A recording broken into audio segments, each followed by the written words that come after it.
안녕하세요. 법무법인 담윤의 나유신 변호사입니다. 오늘은 중대재해처벌법에 대해서 핵심만 간략하게 공부하는 시간을 갖도록 하겠습니다. 사업체를 운영하시는 사장님이나 인사 담당 부서에 계시는 분들이라면 꼭 시청해 주시기 바랍니다.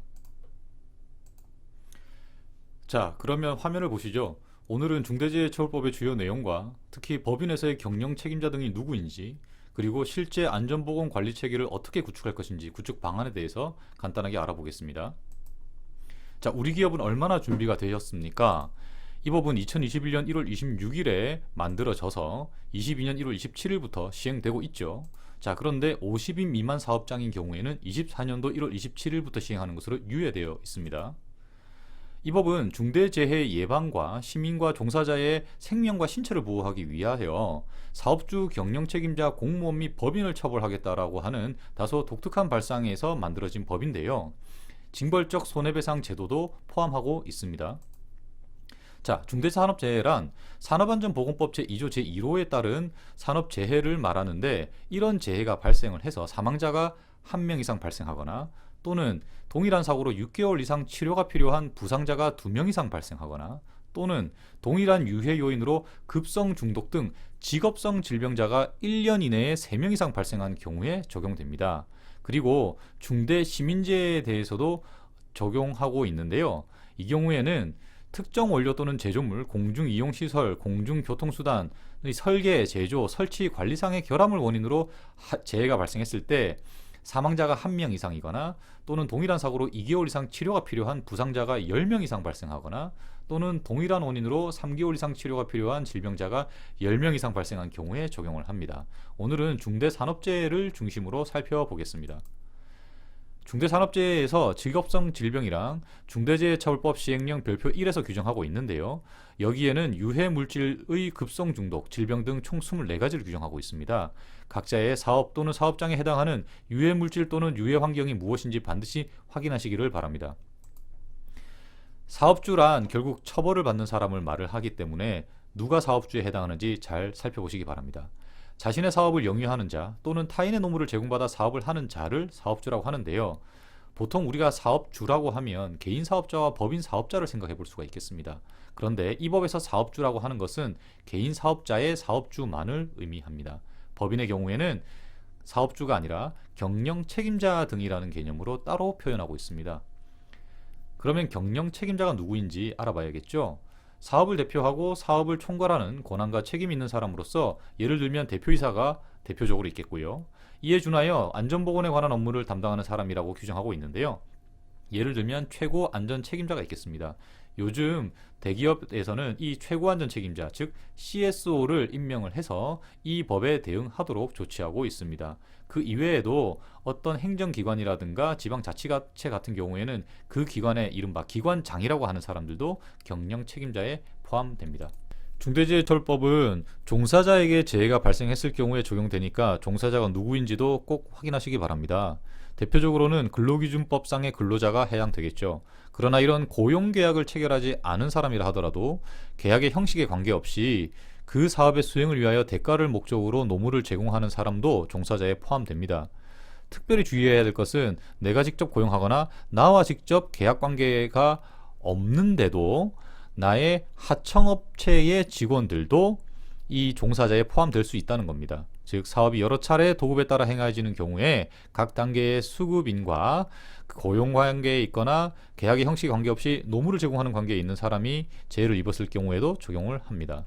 다만 상시 근로자 수 5인 미만 사업장에서는 적용하지가 않는데요. 이것은 중대산업재해에서만 그렇다는 것이고 중대시민재해에는 적용이 안 됩니다. 예를 들면 5인 미만 사업장에서 김밥을 만든다 할 때 그 김밥을 팔았는데 식중독이 단체로 걸렸다. 이런 경우에는 처벌받습니다. 네, 그러면 사업주 또는 경영 책임자 등은 어떤 의무를 다 해야 되는지 살펴보겠습니다. 장소적으로는 사업주나 법인 또는 기관이 실질적으로 지배, 관리, 운영하는 사업 또는 사업장이라고 규정은 하고 있지만 사실상 우리 사업체가 관할하는 모든 사업장에 적용된다고 보시면 되겠습니다. 조치 의무의 내용은 지금 화면에서 보시는 4가지가 있는데요. 그러면 하나씩 살펴보도록 하겠습니다. 자, 그러면 가장 중요한 의무, 재해 예방에 필요한 인력 및 예산 등 안전보건관리 체계의 구축 및 그 이행에 관한 조치를 살펴보겠습니다. 여기에는 9가지가 있는데요. 첫 번째는 안전보건에 관한 목표와 경영 방침을 설정할 것. 두 번째로는 상시 근로자 수 500명 이상인 사업 또는 사업장인 경우나 건설산업기본법상 시공능력 상위 200위 이내의 건설회사의 경우, 이런 경우에는 반드시 안전보건에 관한 업무를 총괄 관리하는 전담 조직을 설치하셔야 합니다. 셋째로 유해 위험 요인의 확인, 개선 업무 절차를 마련하셔야 하고요. 해당 업무 절차에 따른 확인 및 개선이 실제로 이행되고 있는지를 반기 1회 이상 점검하셔야 됩니다. 점검 결과 필요한 조치를 실시하셔야 되는 것은 당연하고요. 네 번째로는 재해 예방을 위해 필요한 안전보건 인력, 시설, 장비를 구비하고 유해, 위험 요인을 개선하고 특히 고용노동부 장관의 고시사항을 이행하는 데 필요한 예산을 편성하고 편성된 용도에 맞게 집행할 것이 의무입니다. 다섯 번째로는 산업안전보건법에 따라 안전보건관리 책임자, 관리감독자, 안전보건관리 총괄 책임자 등 전문 인력을 배치하고 안전보건관리 책임자 등에게 해당 업무를 수행하는 데 필요한 권한과 예산을 부여하셔야 됩니다. 전적으로 부여를 하라는 취지입니다. 안전보건관리 책임자 등에 대한 평가 기준을 마련해서 반기 1회 이상 평가 관리하셔야 합니다. 여섯 번째로 산업안전보건법에 따라 안전관리자, 보건관리자, 안전보건관리 담당자, 산업보건의 등을 배치하셔야 되는데 다만 다른 법령에서 해당 인력의 배치에 대하여 다르게 정하고 있는 경우에는 그 법령에 따르시면 됩니다. 만일 그 인력이 다른 업무도 겸직하고 있다라고 하면 안전보건 업무의 수행 시간을 반드시 보장해 주셔야 되는데 그러면 이 안전보건 업무 수행 시간을 얼마를 보장할 것인가는 고용노동부 장관의 고시가 있을 것이라고 했었는데 아직 고시가 없는 것으로 그렇게 확인되고 있습니다.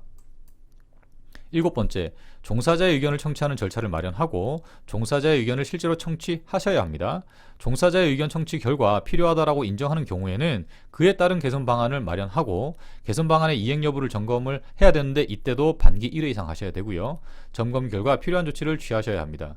다만 산업안전보건위원회나 안전 및 보건 협의체가 설치되어 있는 업체가 있을 수가 있는데 이런 경우에는 그 위원회나 협의체에서 논의, 심의, 의결한 경우 종사자의 의견을 청취한 것으로 그렇게 간주를 합니다. 여덟 번째로 중대산업재해가 발생한 경우 또는 발생할 급박한 위험이 있는 경우를 대비한 매뉴얼을 마련하셔야 되는데 이 매뉴얼에 따라서 조치하는지도 반기 1회 이상 점검하셔야 합니다. 이때 매뉴얼에 반드시 포함하여야 하는 내용으로는 작업 중지, 근로자 대피, 위험 요인 제거 등 대응 조치, 중대산업 재해를 입은 사람에 대한 구호 조치, 추가 피해 방지를 위한 조치 등 방안이 들어가야 됩니다.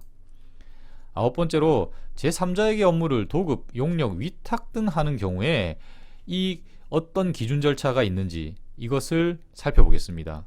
도급용역 위탁 등을 받는 자가 산업재해를 예방하기 위한 조치 능력과 그런 기술이 있는지를 평가하는 기준과 절차를 마련하셔야 되고요. 그런 자들이 안전보건을 위한 관리 비용을 얼마 정도 써야 된다, 얼마 정도의 최소한 이 비용을 예산에 포함시켜야 된다, 그걸 평가하는 기준도 마련하셔야 돼요. 그러니까 내가 주는 돈에서 도급용역 위탁을 받아가지고 안전보건을 위해서 이 정도 비용은 써야 된다라는 기준을 마련해 주셔야 된다는 거예요. 특히 건설업 및 조선업의 경우에는 이 도급 용역 위탁을 받는 자가 안전보건을 위해서 공사기간 또는 건조기간을 확보하도록 하는 그런 기준도 마련하셔야 돼요. 급하다고 아직 시멘트가 굳지 않았는데 층을 올린다거나 이러면 사고가 날 수 있잖아요. 그러니까 그런 안전을 확보하는 데 필요한 기간도 부여해 주라는 것입니다. 결국에는 안전보건 역량이 우수한 수급인을 선정함으로써 수급인 또는 그 하수급인 등에 의한 중대재해가 발생하지 않도록 조치하라는 것인데 사실은 이거 준수하기는 사실 매우 어렵겠죠. 그 이외에도 재해 발생 시 재발 방지 대책을 수립하고 또 그 이행을 관한 조치, 중앙행정기관, 고용노동부가 대표적이겠죠. 또는 환경부가 있을 수도 있습니다. 또는 지방자치단체가 관계법령에 따라서 개선 시정 명령을 내릴 경우에 그 명령에 따른 이행 조치, 이런 것들을 지킬 의무가 있는데 지금 위 조치가 어떤 구체적인 내용을 포함하고 있는지를 법령상 구체적 기준이 없어요. 그러니까 대답을 얻으시든 못 얻으시든 간에 반드시 공문으로 해당 관할 지방자치단체나 고용노동부나 뭐 우리 산업에 관여가 되는 정부 부처에다가 우리 사업장의 특성이 이러한데 어떤 안전조치를 취하면 좋겠는지 그 기준을 좀 제시해달라고 민원을 요구하시고, 각 사업자마다 수립한 조치계획의 적정성 여부에 대하여도 그 기관에서 좀 판단해달라고 요청을 적극적으로 하시고, 그런 것들을 증거로 나중에 입증할 수 있도록 서류로 문서화해서 남겨두셔야 됩니다. 그래야만 혹시라도 이 사고라는 건 언제 발생할 줄 모르는 거잖아요. 그러니까 혹시라도 재해가 발생했을 경우에 당연히 조치는 취해야겠습니다만은 최소한 이런 의무 위반 행위가 없었다라고 내 억울한 심정을 말씀하실 수가 있는 겁니다. 안 그러면 이 의무 위반을 하는 바람에 재해가 발생했다라고 처벌받으실 수가 있습니다. 자, 안전보건 관계 법령에 따른 의무이행에 필요한 관리상의 조치 4가지가 있는데, 요거는 화면을 한번 정지해 두시고 천천히 읽어봐 주시기를 바라겠습니다. 자, 도급, 용역, 위탁 등 관계에서의 안전 및 보건 확보 의무가 있는데요. 이거는 내가 직접 고용하거나 운영하는 사업장에 대한 안전보건 조치와 똑같이 나의 하청업체에서도 그 직원들에게 조치하는지 여부를 확인할 수 있도록 동일한 조치를 취해 주라는 것입니다. 자, 그러면 이런 의무를 지키지 않아서 중대재해가 발생을 했을 경우에 사업주나 경영 책임자 등은 어떤 형사 책임을 지는지 살펴보겠습니다. 사망자가 1명 이상 발생한 경우에는요, 1년 이상의 징역 또는 10억 원 이하의 벌금에 처해질 수 있는데, 이때에는 징역과 벌금을 병과할 수 있습니다. 이 말은 교도소도 가고 벌금도 내야 된다는 말입니다. 그 이외의 경우, 그러니까 뭐 질병자만 발생했다던가 재해자, 그러니까 그 상해자만 발생했을 경우에는 7년 이하의 징역 또는 1억 원 이하의 벌금에 처해질 수가 있는데, 이때는 병과 규정이 없기 때문에 둘 중 하나로만 처벌받으실 것 같습니다. 그 다음에 이제 양벌 규정이라는 게 있는데요. 이거는 법인인 경우에요, 경영 책임자 등도 처벌을 받지만 법인도 같이 처벌하겠다는 겁니다. 사망자가 1명 이상 발생한 경우에는 50억 원 이하의 벌금에 처해지고요. 그 이외의 경우에는 10억 원 이하의 벌금에 처해집니다. 이것은 법인에게 부과된다는 겁니다. 민사 책임을 보겠습니다. 이것은 그 피해자에게 직접 이제 금전적으로 배상을 해주는 것인데, 누가 배상을 해주어야 되느냐? 개인 사업주 같은 경우에는 해당 사업주가 해주어야 하고요. 법인 또는 기관인 경우에는 법인 또는 기관이 이제 배상을 해주는 겁니다. 그러니까 대표이사가 배상을 해주는 건 아니라는 거예요. 그럼 어떤 경우에 배상을 해주어야 하는지 요건을 보면, 사업주 또는 경영 책임자 등이 고의 또는 중대한 과실로 이 법에서 정하고 있는 사업자 또는 경영 책임자의 의무를 위반했을 경우에 중대재해가 발생하면 손해배상을 해주라는 겁니다. 자, 그런데 이 중대재해가 발생을 했을 경우에 아까 말씀드린 그런 조치들을 서류화해가지고 남겨놓지 않으면 사업자 또는 경영 책임자가 의무 위반을 했다라고 그냥 간주될 가능성이 매우 높아요. 그러니까 꼭 어떤 조치를 취했는지를 서류화 시켜놓기를 꼭 당부드립니다. 특히 이제 징벌적 손해배상이라고 해서 실제 손해액의 5배 이내의 액수를 배상하도록 하고 있는 점 유의하시기 바랍니다. 자, 그러면 경영 책임자가 누구인지 사실 좀 문제가 돼요. 법인의 경우에는 사업 대표 및 사업 총괄의 권한과 책임 있는 자 또는 이에 준하는 안전보건 업무 담당자라고 하고 있는데, 대표적으로는 대표이사가 있겠죠. 그런데 공동대표이사인 경우에는 누가 책임져야 될까? 그 사람들 다 책임지는 것이 원칙이라고 보시면 됩니다. 다만 회사 규정이라든가 또는 각각 대표이사의 직무 내용 등을 고려를 해서 공동대표이사 중에서 어떤 특정인만 처벌받을 수도 있습니다. 자, 그런데 이제 정말 애매한 것은 이에 준하는 안전보건 업무 담당자라는 것인데 최고안전 책임자라고 임명은 해두죠. 자, 그런데 이 최고안전 책임자를 임명만 해서는 되는 것이 아니고요. 그 사람한테 안전 및 보건에 관한 예산, 조직, 인력을 그 사람 마음대로 할 수 있도록, 즉 그냥 대표이사와 똑같은 권한과 책임을 행사할 수 있도록 부여해 줘야 됩니다. 최종 의사결정권도 당연히 부여를 해 줘야 되고요. 그러나 그럼에도 불구하고 이런 최고안전 책임자를 임명했다라고 해서 대표이사가 반드시 면책된다는 것은 아니니까 대표이사도 계속해서 신경을 많이 쓰셔야겠습니다. 자, 그러면 마지막으로 안전보건관리체계를 어떻게 하면 구축할 수 있을지 방안을 한번 제시를 해드려 보겠습니다.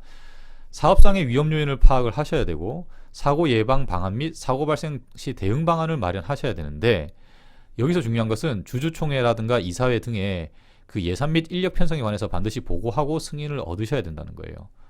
자, 그러면 구체적으로 보면 우리 사업장에서 중대재해까지는 아니지만 반복적으로 발생하고 있는 재해가 무엇인지 한번 확인해 보시고요. 반드시 현장 근로자들한테 어떤 문제가 있는지를 의견을 청취하셔서 개선 요구도 수렴하시고 대책을 마련하셔야 됩니다.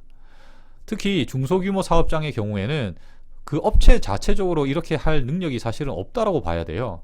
그렇기 때문에 고용노동부에서는 안전보건관리체계 지원을 위한 현장 지원단을 마련해 두고 있으니까 이것을 꼭 활용하셔야 됩니다. 그리고 주식회사 중에서 상시 근로자 수 500인 이상인 곳은 매년 이사회에 안전보건 계획을 반드시 보고하셔야 되고 승인 얻으셔야 됩니다. 자, 그런데 사실은 이 법이 시행된다라고 했음에도 불구하고 아직까지도 정부 부처에서 구체적으로 어떤 조치를 각 사업장이 취하면 좋을지에 대해서 사실은 가이드라인을 제대로 제시하지 못하고 있는 것 같아요. 그래서 ISO 45001 인증을 받는 것이 좀 비용이 들더라도 그래도 이 법에 따른 의무를 위반하지 않는 것으로 대응할 수 있는 조치가 되겠습니다. 네, 어떠셨나요? 사실 중대재해처벌법 정말 하고 싶은 이야기가 많은 법인데 어쨌든 이 법은 시행이 됐습니다. 그래서 사업을 직접 운영하시는 분들이나 특히 인사관리를 하시는 분들, 생산관리를 하시는 분들은 이 영상을 꼭 시청하시고 반복해서 공부를 하신 다음에 우리 사업장에서 어떻게 적용하면 좋을지를 고민해 보시면 좋겠습니다. 그래서 저희 법무법인 담륜에서는 체크리스트를 비롯해서 각 사업장별로 대응하실 수 있는 방법을 저희가 마련을 해두고 있거든요. 그래서 필요하시면 저희 채널 정보란을 참조하셔서 저희에게 연락 주시면 상세하고 친절하게 상담을 해드리도록 하겠습니다. 시청해 주셔서 감사합니다.